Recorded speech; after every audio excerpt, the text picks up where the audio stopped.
Olá, seja bem-vindo ao nosso canal Teologia Aprenda Mais. Estamos começando aqui o Momento EBD, mais saber, mais viver. É um momento que a gente vem estar refletindo acerca da nossa lição bíblica da escola dominical, né? E aqui a gente vai trabalhar hoje sobre a lição de número 7, que você vai ministrar em sua igreja no dia 17 de agosto de 2025, tá? Uma igreja que não teme a perseguição. É uma lição muito atual. Olha só que a igreja de Jerusalém, a igreja primitiva de forma geral, né? A igreja antiga, né, que a gente estuda na história da igreja, né? Tem a igreja antiga, a igreja medieval, a igreja moderna, a igreja contemporânea, a igreja militante, né, que a gente coloca ela aqui como igreja do século XXI, terceiro milênio, e a janela 10 por 40, né, onde que é um celeiro de perseguição, né, mas muitas igrejas, muitos irmãos, principalmente as igrejas subterrâneas, na China, e em várias outras partes do mundo, e precisamente na janela 10 por 40, né, onde que está o islamismo, o budismo, o shintoísmo, o confucionismo, onde que está as grandes religiões, que são 9 religiões, né, e a outra religião é o cristianismo. Vamos colocar as 10 maiores religiões junto com o cristianismo. Então, essas região, né, principalmente essa região retangular, chamada região 10 por 40, onde que está o maior local, vamos dizer, o cinturão de resistência do evangelho, né, para se pregar o evangelho. Inclusive, eu tentei o livro de missões, né, missões aqui transculturais, para se pregar, para se analisar, para se pensar acerca do evangelho da graça de Deus. E devemos pensar, né, como nós vamos levar a evangelização nos 4 cantos do mundo. Uma igreja que não teme a perseguição é a lição de número 7, que vamos pensar e analisar, né? É um texto que você já conhece, e vamos pegar aqui o textuário. Porém, respondendo Pedro e os apóstolos disseram, mais importa obedecer a Deus do que aos homens, né? É uma frase que está registrada aqui, um versículo que está registrado em Atos capítulo 5, versículo 29. Então, foi isso que Pedro falou diante do Sinédrio, diante do templo da guarda, diante do sumo sacerdote, diante de todas as autoridades religiosas de Jerusalém. Tá? Verdade prática. Em relação à verdadeira igreja cristã, há 2 verdades inegáveis. Primeira, a igreja será perseguida, isso é sem sombra de dúvida. Jesus mesmo falou no Evangelho joanino, né? Se perseguiram a mim, também perseguirão a vós. Ok? Então, de fato, quem é seguidor de Jesus vai sofrer tribulação, vai ter um dia perseguição.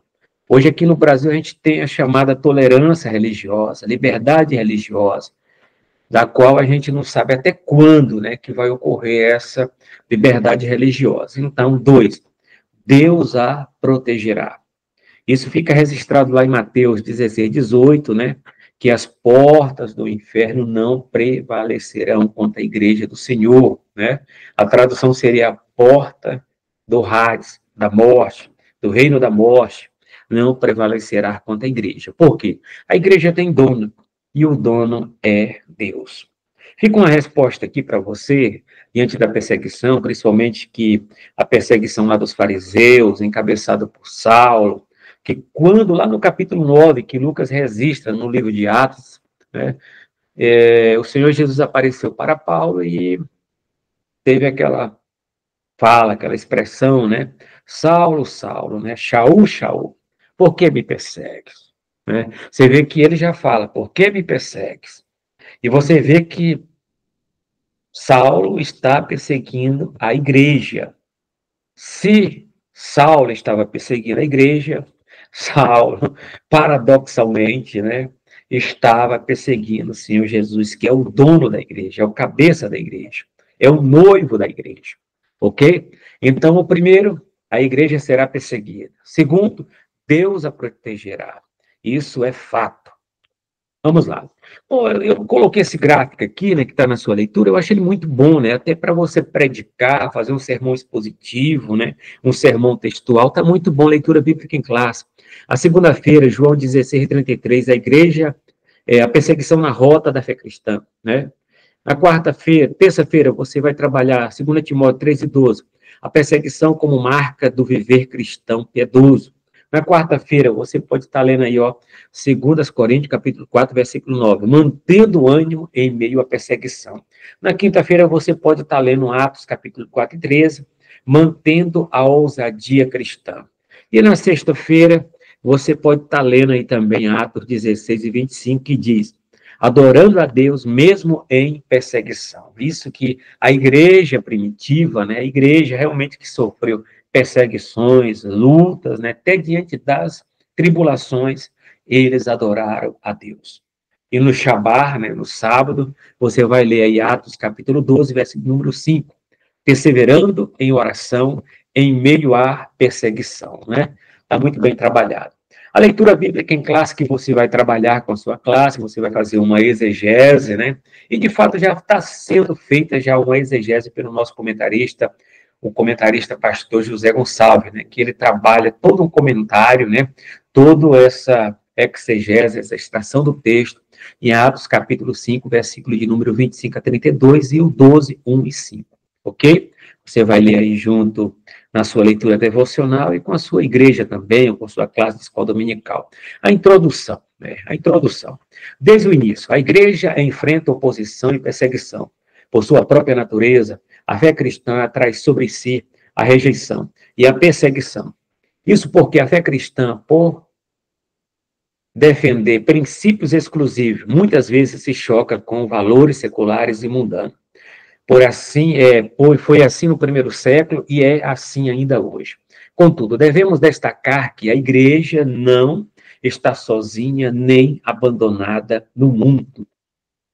Deus é o seu dono e, portanto, o seu protetor. Vemos ao longo da história da igreja o Senhor agindo de diferentes formas para dar livramento e vitória ao seu povo.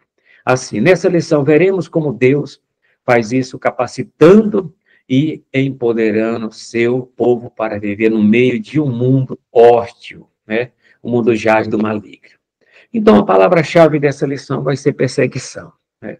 Então, diante da nossa cosmovisão judaico-cristã, né, a nossa cosmovisão cristocêntrica, bibliocêntrica, daquilo que Deus tem se revelado para nós dentro da Bíblia Sagrada, nos princípios e valores universais, necessário, imutável, inegociável, né, que realmente vai ter um choque com relação ao mundo que nós vivemos, esse mundo jaz do maligno, né, e principalmente com a nova cultura, uma aculturação, e daí pode gerar choques, né, choques que vai gerar também perseguições terríveis. O tópico primeiro diz, a igreja perseguida, né? Os perseguidores, quem eram eles?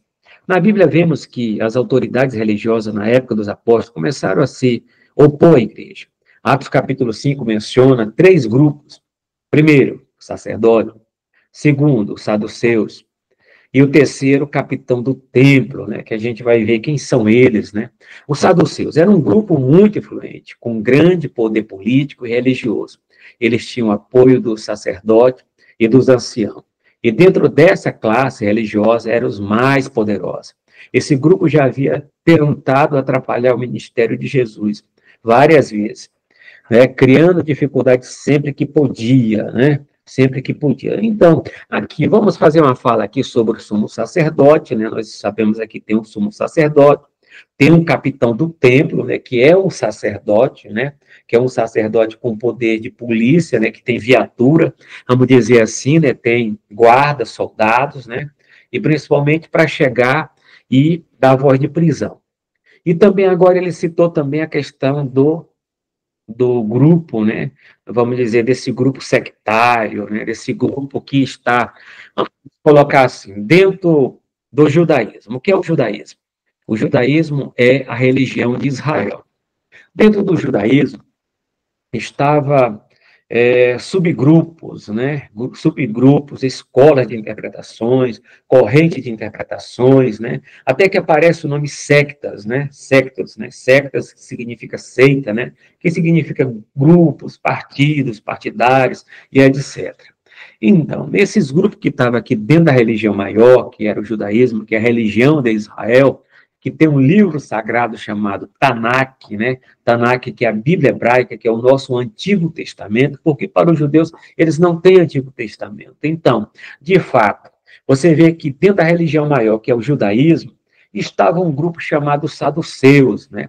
E quem eram os saduceus? Os saduceus era a elite de Israel, né? Era o povo que tinha dinheiro, era o povo que tinha, vamos colocar, diante da Tanakh, a Tanakh, né, que é o Antigo Testamento, né, hebraico, se divide em Torá, que é o nosso Pentateuco, depois vem os Neviim, que são profetas, né, a organização é diferente da nossa, mas são os mesmos livros, né, profetas anteriores, profetas posteriores, depois vinha os chamados escritos, tá?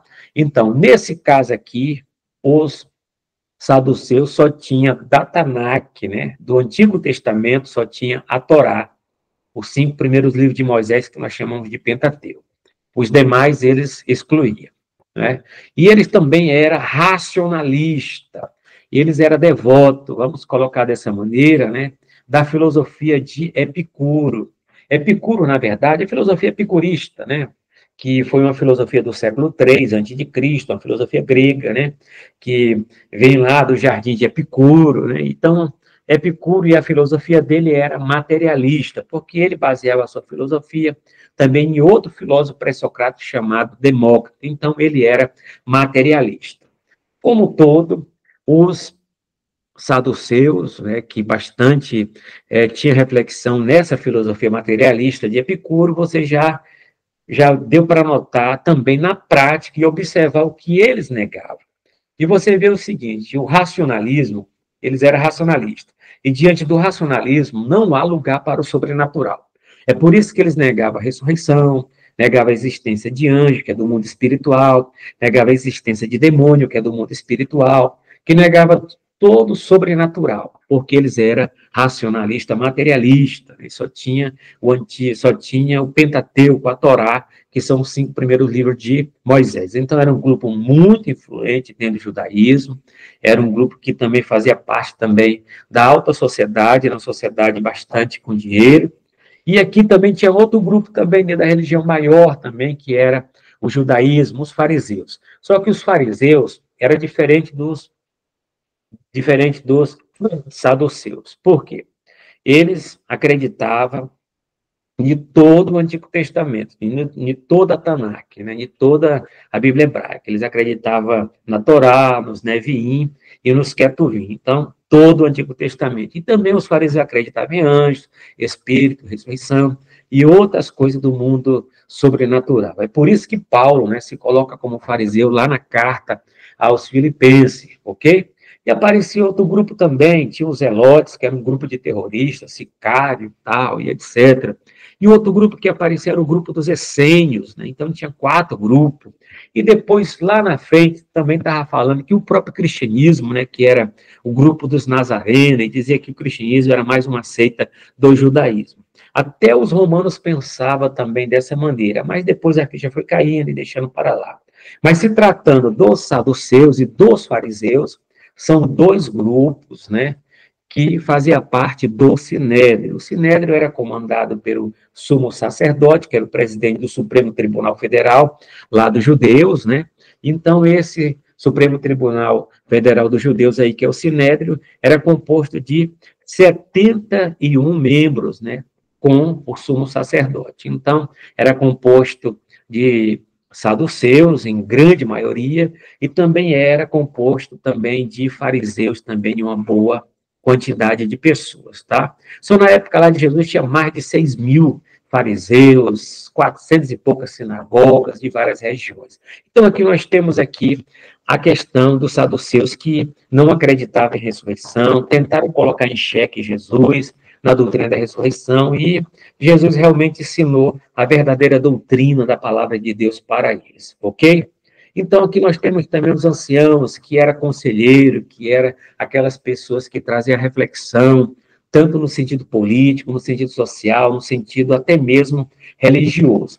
Era líderes, né, judaico, influente, representando tanto o aspecto religioso quanto político, mas sem exercer funções sacerdotais no templo. Já o capitão do templo, né, como eu já mencionei já no início, a gente pode estar analisando quem é ele lá no capítulo 4, versículo 1 de Atos, né? era um sacerdote de nível inferior, mas que tinha autoridade policial dentro do templo, tá? Então, toda vez quando você vê assim, o capitão do templo é um sacerdote, é um levita, né, que tem voz de polícia, voz de prisão. E esses grupos, cada um com sua influência, viram a igreja como uma ameaça, né? Fizeram de tudo para impedir o avanço da pregação do evangelho, né? E a gente sabe quem está por detrás disso, né? Que é o inimigo das nossas almas. Esferas da perseguição. Vamos lá. A perseguição dos judeus aos cristãos se dava em duas esferas.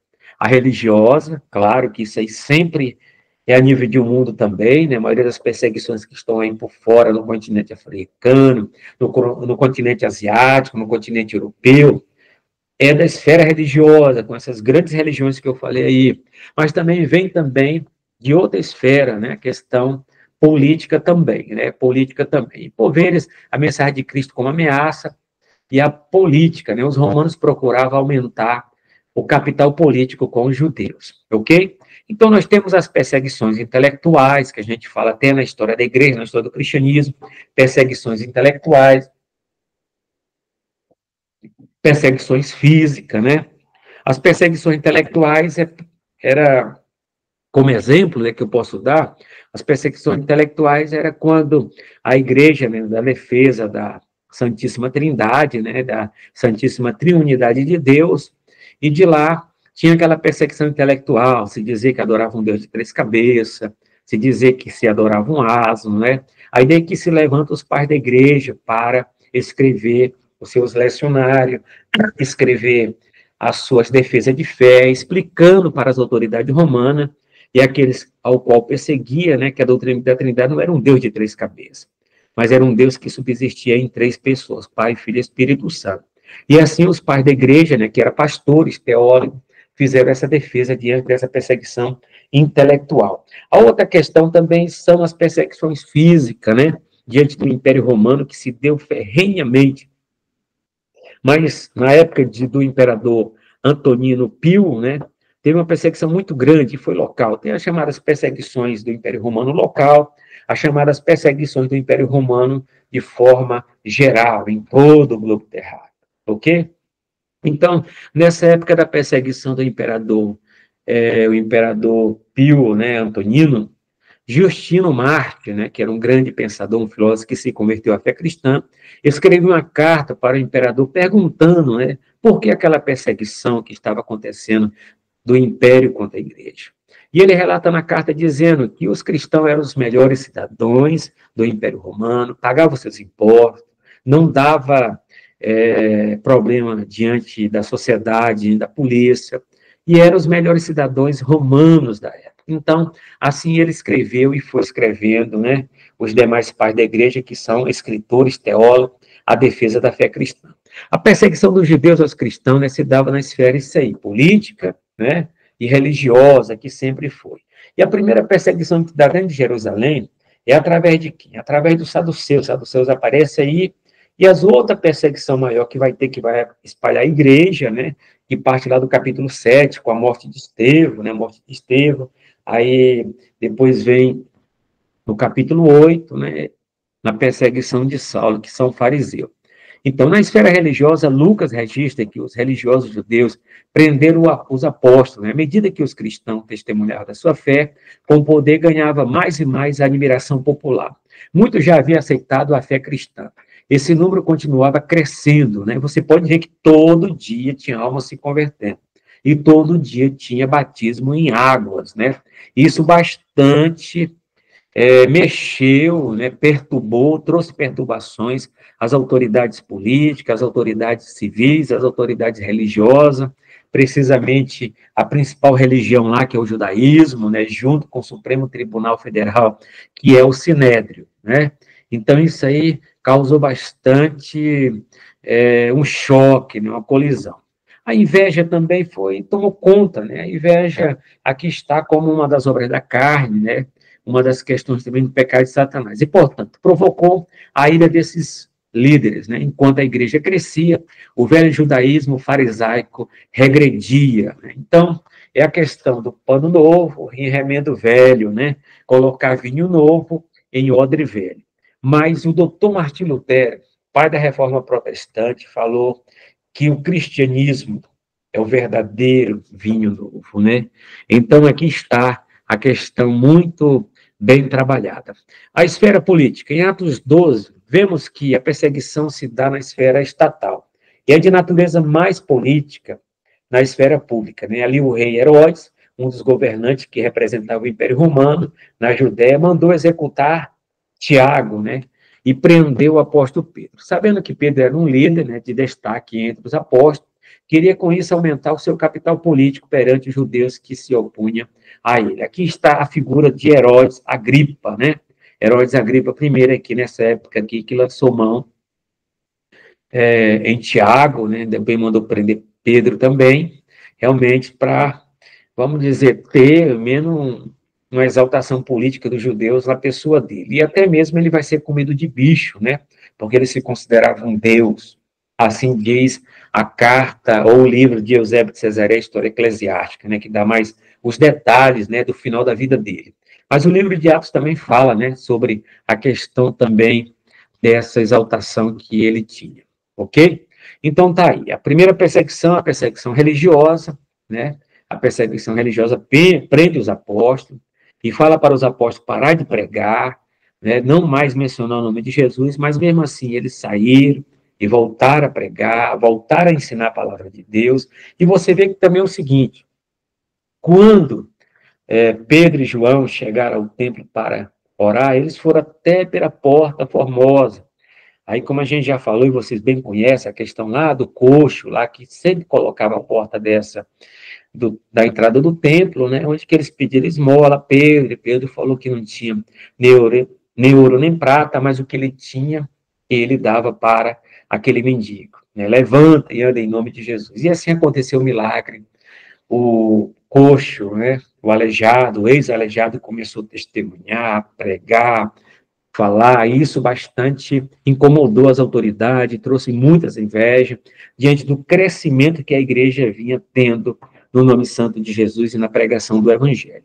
Aqui está também a perseguição de Herodes para ganhar um status, né? Status quo político. Então prende Tiago, mas manda executar Tiago. E Pedro seria executado no dia seguinte, mas mesmo assim, a igreja que se reunia lá na casa de Maria, Maria, que é a mãe de João Marcos, estava em oração, estava em vigília, buscando a Deus, né, em espírito e em verdade. E Deus manda o anjo para libertar Pedro no cárcere, né? A igreja enfrentará oposição. Vamos lá ver aqui. A igreja sempre enfrentará opositores, de um jeito ou de outro. Isso é fato. Isso acontece porque o cristianismo bíblico, por sua natureza, acolhe a todos, mas também estabelece princípios para quem deseja segui-lo. E por isso, muitas vezes, é visto como antiquado e preconceituoso e indesejável. A perseguição pode mudar conforme o tempo e o lugar, mas seu objetivo continua o mesmo: silenciar a voz da igreja. Então, a perseguição sempre vai vir. A perseguição sempre vai ter. A perseguição sempre vai acontecer na igreja, né? No mundo tereis aflições, mas devemos ter bom ânimo. Cristo venceu. E o exemplo de Cristo, Cristo como cabeça, Cristo como nosso testemunho, Cristo como nosso Senhor, como nosso Deus, jamais as portas do inferno vai prevalecer contra a igreja. Então, nós temos aqui a igreja protegida, né? Como essa igreja protegida que Lucas registra no livro de Atos. Lucas destaca que, em meio à perseguição, Deus provê, é o Deus da providência. O que é providência?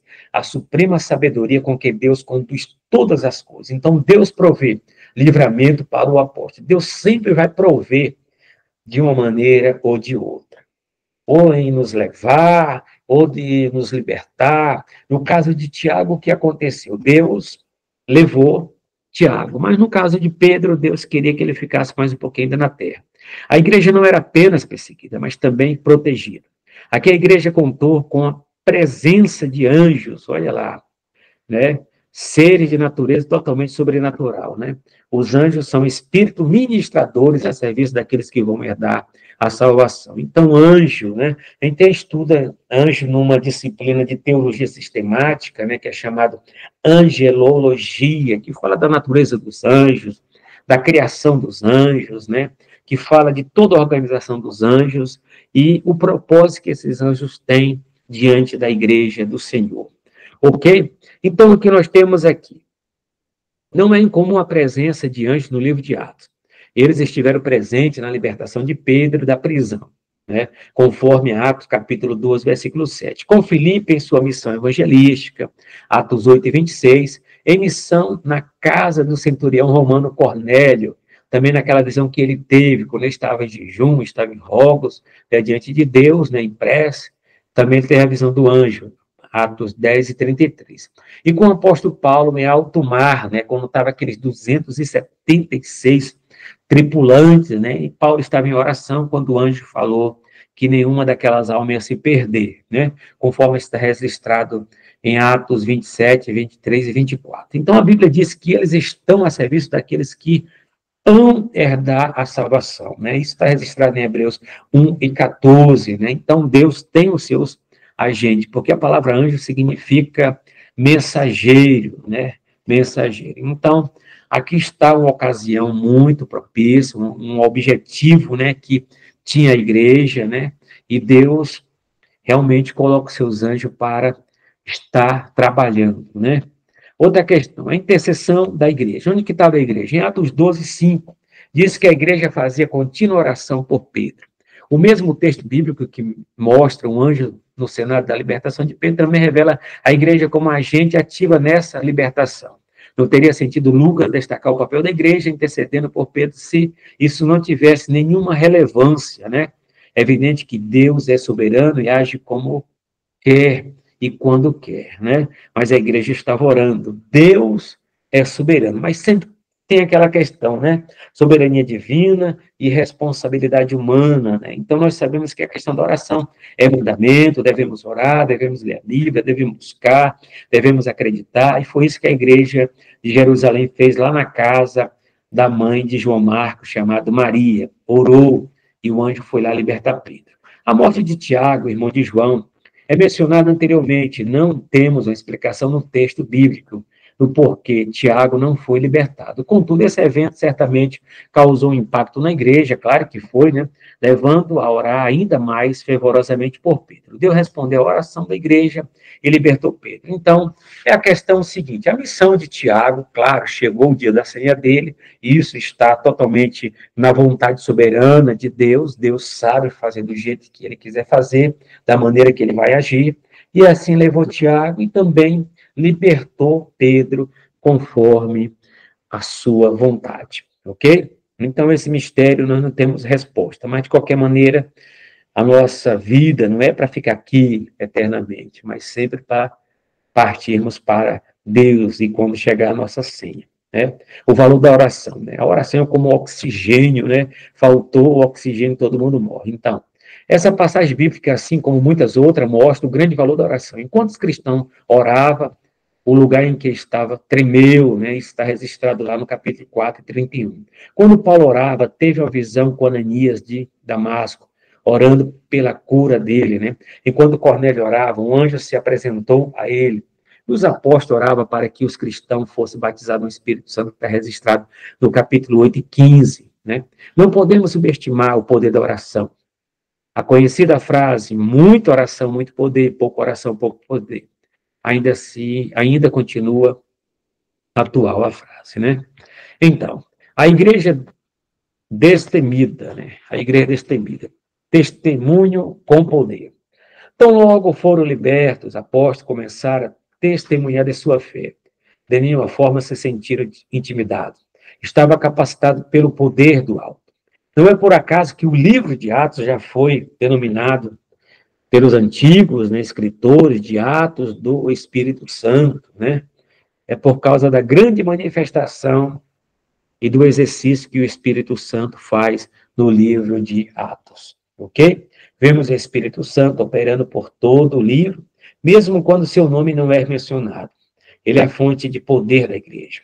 Sem o Espírito Santo, a igreja perde o seu testemunho e se torna inoperante, né? Então, a igreja precisa de orar, a igreja precisa da direção do Espírito Santo, que o Espírito Santo possa nos dirigir, nos encaminhar para estarmos firmes diante das invejas, diante dos levantes, diante das adversidades, diante das prisões, diante das perseguições físicas, diante das perseguições intelectuais, diante das perseguições de todos os sentidos, mas que o Espírito Santo possa estar nos adornando, nos enchendo da sua graça, da sua presença, para que possamos testemunhar com poder e com alegria. Convictos de sua fé. Olha só, Lucas registra a ousadia do seu testemunho. Lucas registra a ousadia do testemunho de Pedro, né? Capítulo 5, 29. É o que ele fala diante das autoridades. Nesse texto temos uma clara defesa dos valores cristãos. Ele mostra que a igreja primitiva não negociava a sua fé, mesmo que isso lhe custasse caro, até mesmo a vida. As mesmas referências também é muitas vezes usada para justificar a desobediência civil por parte da igreja em relação ao Estado, quando esse age contrariamente aos princípios adotados por ela. Então, nesse caso, quando o Estado segue ou está no contexto de Romanos capítulo 13, da maneira que Deus estabeleceu o Estado como servo dele aqui na terra, como está registrado em Romanos capítulo 13, assim como Paulo escreveu, nós temos uma obediência, né, ao Estado, às leis e etc. Mas essa obediência, né, ela é relativa. Até onde que ele possa seguir e obedecer aos princípios e mandamentos de Deus. Mas caso o Estado saia e se torne um mundo jaz do maligno, um Estado corrupto, um Estado absolutista, um Estado que vem contra a fé, nós usamos a frase de Pedro: importa obedecer a Deus do que obedecer a um Estado corrupto, a um Estado cruel. De fato, isso está em foco. Contudo, não se trata de uma mera desobediência civil ou rebeldia, mas de uma defesa consciente daquilo que a igreja crê como faz parte da sua natureza e essência, que, por conta disso, não pode, de forma alguma, ser negociada. Né? Então, a conclusão. Vemos como a igreja, capacitada pelo Espírito Santo, enfrenta perseguições. O cristão, portanto, não deve se assustar com ela. No contexto do cristianismo bíblico, essa é a regra, não a exceção. Ninguém gosta de ser perseguido. Contudo, as Escrituras nos previnem a respeito da realidade da perseguição na jornada cristã, conforme está em João 16 e 33. Isso significa que o sofrimento deve ser um alvo a ser alcançado, mas que devemos estar conscientes de que não podemos evitá-lo. Portanto, o nosso foco deve estar em Deus, pois Ele é quem pode nos guardar e capacitar no meio do sofrimento. Então, não existe outro ser a não ser Deus. E Jesus falou o seguinte: devemos temer não aquele que mata somente o corpo, mas devemos temer aquele que mata o corpo e lança a alma no inferno. Esse é Deus, o Todo-Poderoso. E a promessa é que as portas do inferno não se prevalecerão contra a igreja do Senhor. É um texto muito certo, muito correto, que nós devemos estar apoiada a nossa fé nele, né? Então, a nossa fé vem pelo ouvir a palavra de Deus. Ainda que diante dos levantes, né? Deus está conosco, e fazemos como Josafá. Diante da tribulação, devemos louvar Deus e dizer: com ele está o braço de carne, com nós está o Senhor dos Exércitos para nos livrar, para nos dar força, para nos dar graça. Ainda que no próprio seio da igreja alguém está com inveja, levantando contra você, seja no sentido político, religioso ou na esfera civil, lembre-se, entrega o teu caminho ao Senhor, confia nele e o mais, ele tudo fará. Seja no trabalho, seja na universidade, seja onde que você estiver sofrendo perseguição, Deus está com você e vai te dar o livramento. Lembra da providência, a suprema sabedoria com que Deus conduz todas as coisas. Até a próxima lição, que Jesus Cristo possa nos abençoar 1000 vezes mais. Obrigado.